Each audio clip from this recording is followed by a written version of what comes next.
আসসালামু আলাইকুম দর্শক, আপনারা যে যেখান থেকে আমার ভিডিওটি দেখছেন সবাইকে আমার আজকের ভিডিওটি দেখার আমন্ত্রণ জানাচ্ছি।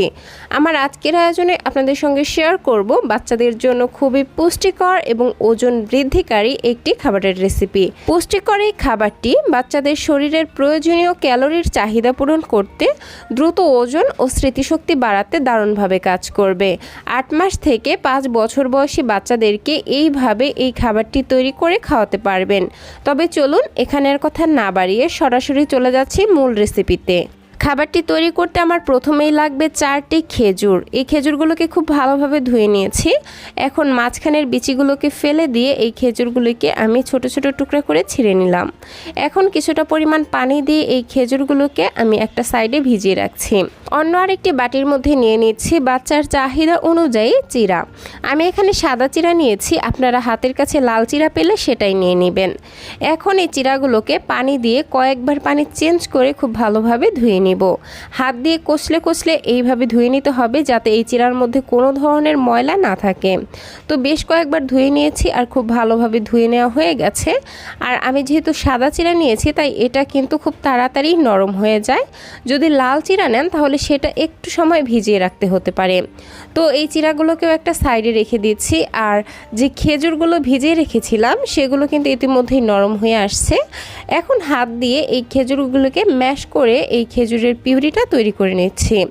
অনেক খেজুরের ওপরে একটা মোটা আঁশ থাকে, তো সেটা যদি থাকে তাহলে আপনারা খুব ভালোভাবে সেটাকে বেছে ফেলে দিয়ে নেবেন, কারণ সেটা অনেক সময় বাচ্চাদের গলায় আটকে যাওয়ার মতো একটা সম্ভাবনা দেখা যায়। তো আমি যতটুকু পারছি হাত দিয়ে এই খেজুরগুলো থেকে আঁশগুলো আলাদা করে নিচ্ছি। আপনারা চাইলে ছাঁকনি দিয়ে ছেঁকেও নিতে পারেন।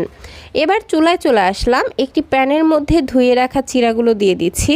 তারপর চিরাগুলো সেদ্ধ হওয়ার জন্য দিয়ে দিচ্ছি 1 কাপ পরিমাণ লিকুইড গরুর দুধ। যারা 1 বছরের কম বয়সী বাচ্চাদের জন্য খাবারটি রান্না করবেন তারা এখানে গরুর দুধের পরিবর্তে নর্মাল পানি দিয়ে রান্না করবেন। এখন অনবরত নেড়ে চেড়ে এই চিরাগুলোকে রান্না করে নিচ্ছি। মোটামুটি 4 থেকে 5 মিনিট রান্না করে নিলে এই দুধটা অনেকটা ঘন হয়ে আসবে আর চিরাগুলো অনেকটা নরম হয়ে আসবে। তো আমি মোটামুটি 4 থেকে 5 মিনিট রান্না করে নিয়েছি আর দেখতে পাচ্ছেন এরকম অবস্থায় চলে এসেছে। এখন আমি আগে থেকে যে খেজুরের পিউরিটা তৈরি করে রেখেছি সেটা এই পায়েসের মধ্যে দিয়ে দিলাম। এখন চামচের সাহায্যে খুব ভালোভাবে নেড়েচেড়ে মিশিয়ে নিচ্ছি। এই পর্যায়ে খাবারটিকে আরও বেশি ক্যালোরিবহুল করার জন্য উঁচু করে 1 চা চামচ পরিমাণ বাদামের গুঁড়া দিয়ে দিলাম।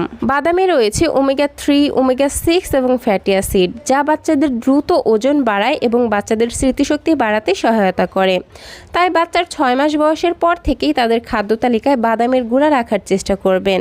এই বাদামের গুঁড়া বাচ্চাকে কিভাবে খাওয়াবেন, কয়টি বাদাম গুঁড়া করে খাওয়াবেন এ নিয়ে কিন্তু সম্পূর্ণ একটি ভিডিও আমার চ্যানেলে আছে, আপনারা চাইলে দেখে নিতে পারেন। তো এই পর্যায়ে আমি এই খাবারটিকে আরও বেশি পুষ্টিকর করতে চাচ্ছি আর এজন্য আমি এখানে আরও একটি উপকরণ অ্যাড করব। তো সেটা রেডি করে নিচ্ছি। এজন্য আমি একটা প্লেটের মধ্যে নিয়ে নিয়েছি একটি পাকা দেখে কলা। এবার এই কলাটিকে কাঁটা চামচের সাহায্যে খুব ভালোভাবে ম্যাশ করে নিচ্ছি। এমনভাবে ম্যাশ করতে হবে যাতে কলার মধ্যে কোনো বড় অংশ না থাকে। তো ম্যাশ করা হয়ে গেলে আবারও চুলায় চলে আসলাম। এখন খাবারটির সঙ্গে কলার পিউরি অ্যাড করে দিচ্ছি আর খুব ভালোভাবে মিশিয়ে নিচ্ছি। তো আমি খাবারটিকে ঠিক এরকম ঘনত্বে রাখবো। বাচ্চারা যদি এত ঘন খাবার খেতে না পারে তাহলে তাদের পছন্দ অনুযায়ী খাবারটিকে আরও একটু পাতলা রেখেও চুলা থেকে নামিয়ে নিতে পারেন। এই তো তৈরি হয়ে গেল বাচ্চাদের জন্য খুবই পুষ্টিকর ওজন বৃদ্ধিকারী খেজুর এবং কলা দিয়ে চিরার পায়েস। যেহেতু আমি এই খাবারটিতে কোনো ধরনের এক্সট্রা লবণ এবং চিনি ব্যবহার করিনি তাই এটা কিন্তু বাচ্চাদের জন্য হয়েছে খুবই হেলদি এবং পুষ্টিকর।